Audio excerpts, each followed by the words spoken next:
If your fan runs all the time, you can check whether the thermostat is sending a continuous fan signal. Start by turning off power to the heating and cooling system at the breaker to avoid shorts. Remove the thermostat faceplate so the control board remains connected, but the thermostat electronics are isolated from the control wiring. If the fan stops when the faceplate is removed, the thermostat is the likely source.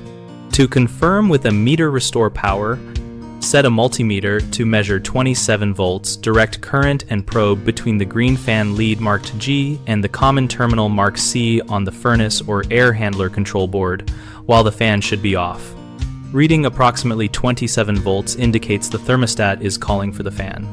If you cannot access the control board safely or the system uses batteries power the stat first, then test at the thermostat base between G and C for the same voltage reading. When the thermostat is actively commanding the fan but you are not calling for cooling or fan mode, check thermostat configuration for fan options such as fan on auto versus on or any circulation schedules and disable them.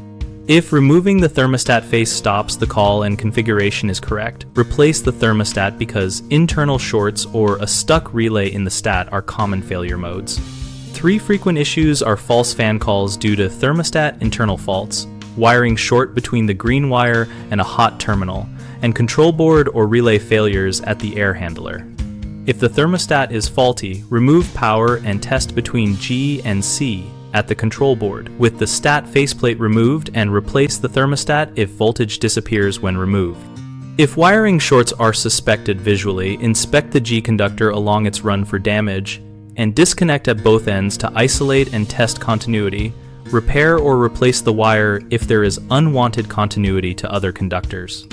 If the control board or fan relay is sticking, diagnose by confirming the thermostat is not calling and then observe whether the relay shows welded contacts or the board has burned traces, and replace the relay or control board if mechanical or electrical damage is present.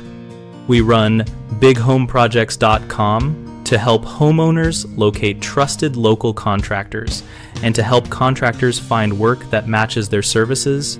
Our site also hosts a discussion community where we and other members share troubleshooting tips, local contractor experiences, and real-world advice.